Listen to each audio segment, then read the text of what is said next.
Hello everyone, Namaste. I'm Gaurav and today we all will go through a journey, we'll experience a journey of a housing design done by me in the 7th semester. First we'll start with a video presentation, it's a short video. Arrival looks like a battleground. Vandalism and neglect have left fear among the remaining occupants. In the middle 50s, St. Louis thought it had solved its low-cost housing needs, but instead a monster was created. The experiment had gone terribly awry. Does anybody know which buildings are these? Yeah, but the location of it doesn't matter because most of the apartments all over the world look the same. So this building called Truitigo was built in 1956 and was demolished in 1970. You know the reason why? Because the people living here started becoming antisocial, violent and depressed. This is the kind of impact our homes or our buildings have on human physical and mental being. Now watch this. These are apartments from our own country, Bharat. This is where we live. Isn't it the need of ours that we design these buildings better so that these isolated blocks don't just remain walls but become home for people? But due to space crunch in cities, it is quite difficult to have new housing societies coming in. So the need of redevelopment housing is very necessary. Hence, such a redevelopment scheme, a self-redevelopment scheme was proposed for a society called Ajmera Society in Koregaon Park, Pune. Koregaon Park is a very metropolitan part of Pune. The site is located in the core of KP, which is a quite dense residential and commercial growth area. This existing site consists of 6 5-story buildings. This site was analyzed on the basis of some climatic factors. Then it was analyzed on the, then it was mapped on the basis of the crucial junction points, the vegetation, and the site views. As infrastructure industry is growing in Koregaon Park and in India, we know that the horizontal skyline of the city is getting sparse, which is getting lost. And so people have started living in apartments which in turn enhance the interaction of people, but the apartments have took over and people have started living in these vertical isolated units. This needs to change, and as a designer, my aim is to revive these community spaces into vertical housing, which will be a new definition of social city fabric. So that's the reason why we need to think what vertical housing really means.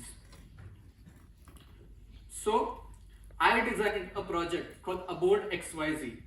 Abode XYZ is a abode with X number of units rising into the Y direction and eventually culminating into the Z axis, becoming a social and all-encompassing community space. The results from the feasibility report and market analysis gave us the total area distribution and the massing of the project. So according to that, such would be the building if we built a conventional one. So the total area, the sellable area for developer would be 18,000 square meter. For the members, existing members would be 14,000 square meter, and the total construction area comes up to 36,000 square meter, and the approximate cost was calculated, which comes up to 250 crores.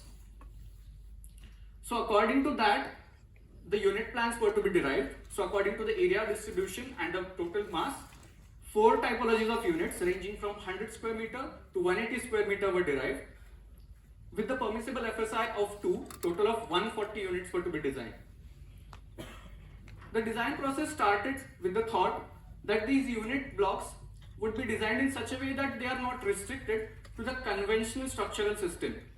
So these units were divided into 2 parts. One is living and then is the resting. These rectangular blocks were then supported by a square grid of hollow mega columns, and they were supported by post-tension slabs, which gave a simple geometric structure. Then these unit plans were arranged around the core in different permutation and combination. You can notice that different units are there on a single floor. So this eliminates the social and economic barrier between the people. Also the units, if you can see, there are no columns in the interior of the unit. So that gives a privilege for the users or the people who are buying the project to choose their own interiors and redesign if necessary. The initial structure was designed by the four cores revolving around four typologies revolving around four cores. Such was the first structure, but this became very claustrophobic and complex as the site size was limited. So in the next step, this inward looking structure was reversed into an outward looking building. Then the column grid was placed to design the floor plans. Then in the final stage, considering aspects like light from the north, cross ventilation from the southwest winds and other factors, this was the final form of the building.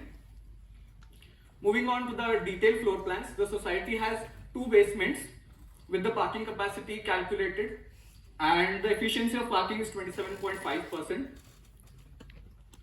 The ground floor accommodates spaces such as commercial frontage, services, two-wheeler parking, and also being an enormous fan, I have also given some EV recharge stations and cycle parks, which is a sustainable approach.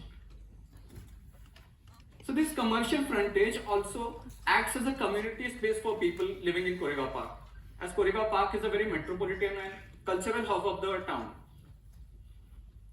The entrance of the building is designed in such a way that it replicates the same concept which is used in the whole building. It translates that building into the podium.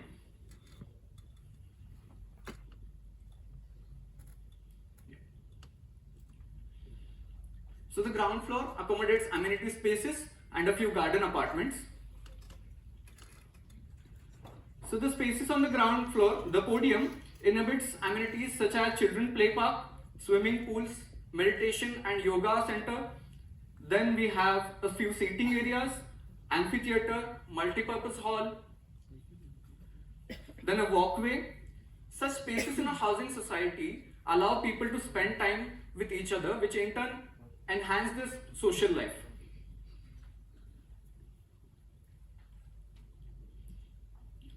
You can see each floor is designed uniquely considering factors of light and ventilation. The refuge floors here are designed as activity spaces, or we can say intermediate terraces or common terraces, which allow multiple activities for all the age groups. Such terraces are not seen in conventional buildings because we have a terrace only on the roof. So these spaces act as common points or gathering points for people to interact and spend time as a recreation.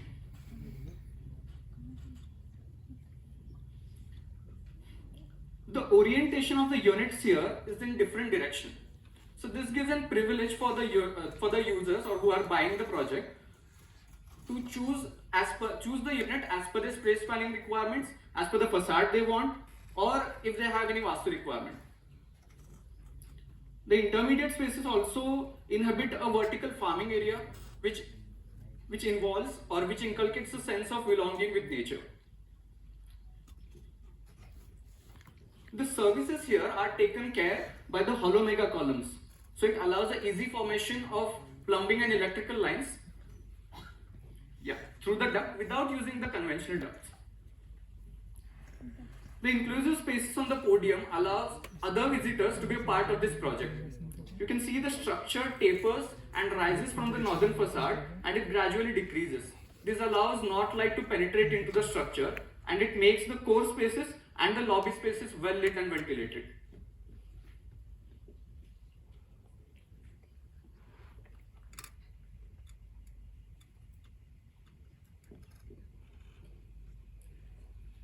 Okay.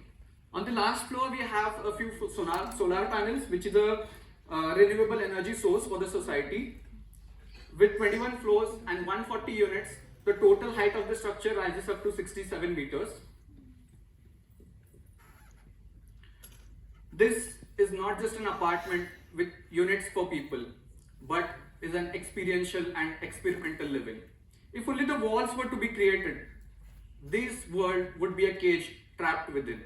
But as humans and as living beings, we appreciate the beauty of existence. And as designers and as architects, we hold the responsibility to build and create an inclusive future. Thank you so much. Dhanyawad.